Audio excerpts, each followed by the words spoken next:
Thank you, Dr. Lee, for those powerful set of messages. You've pointed to the disparity in wealth and also the disparity in resources. And you've also alluded very much, I guess, to the dangers that we face in overloading our life support systems.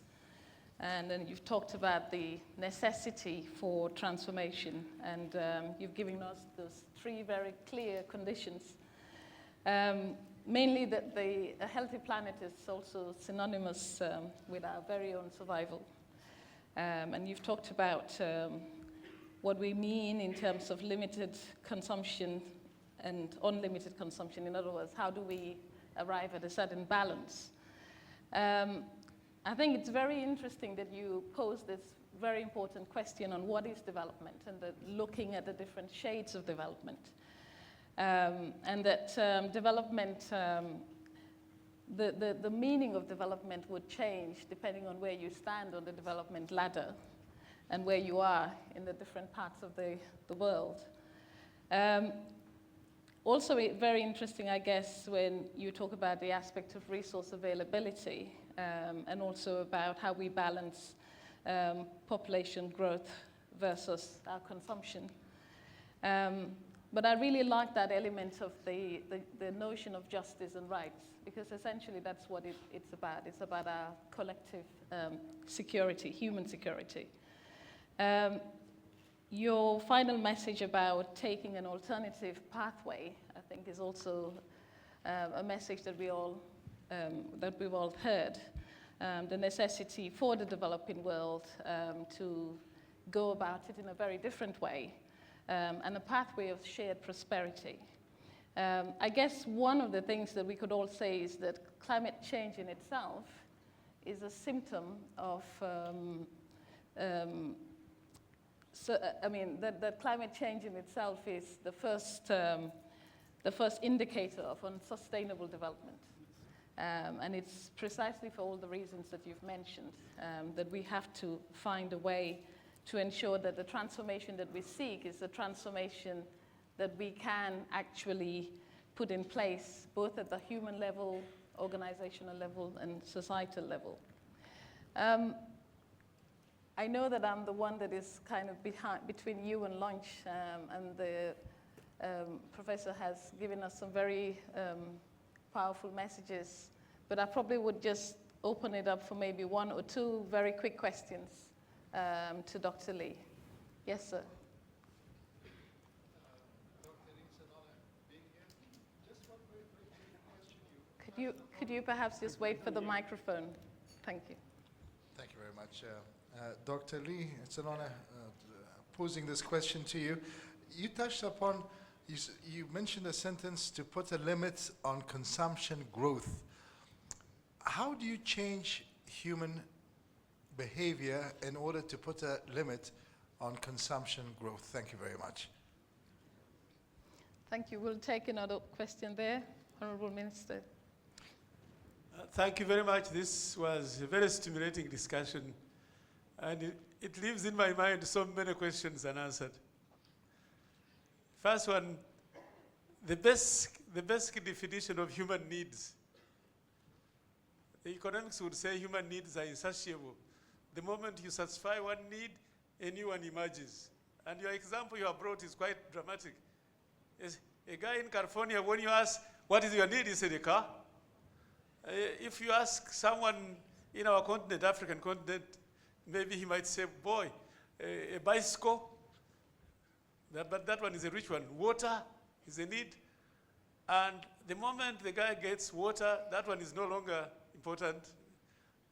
And it goes on and on. So the issue relates to this first question.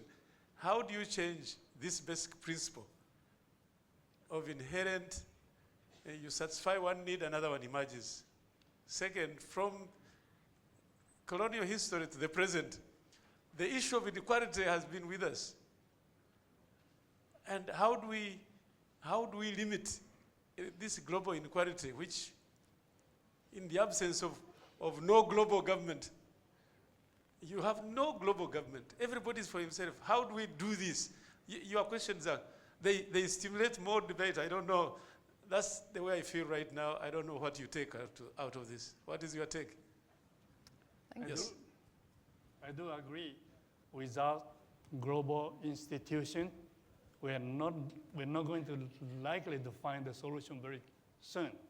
So we do need to have some global organization to deal with that problem. Scientists are more globally connected, but they really need to connect the knowledge to action. How can we do this? In the last couple of months, we're talking about, when we talk about global warming, lots of people do not understand the important consequences we are facing in the next 10 years. But they understand air pollution much better. And hopefully, dealing with air pollution in Southeast Asia or Asia as a whole, we can build up the mechanism so gradually the global institution will be established and share some resources to solve it. I think one of the things that how can we reduce the consumption, one thing is if you look at the development of human society, industrialization, we produce many products and consume individually. So in a sense, manufacturing, production, consumption become really individual consumption and took the lead. And so everybody wants to have a car, and owning a car shows that you became successful. So if we start to think that, okay, we want to have a society with 2 kilowatts, there are many countries, for example, in Africa, none of the country is using up to 2 kilowatts. So use science and technology and said we should organize the society, the size of the town, public transportation, how can we organize?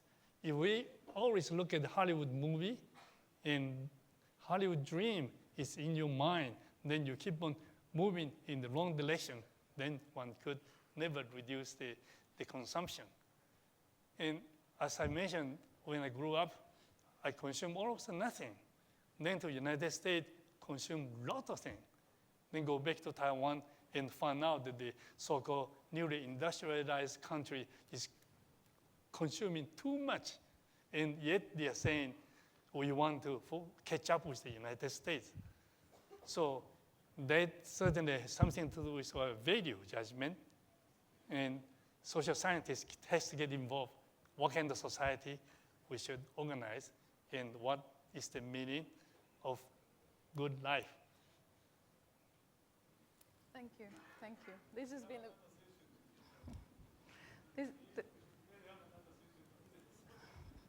this has been a very interesting session.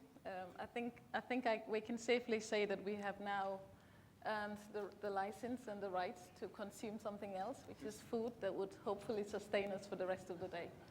Thank you very much, Dr. Lee. Thank you.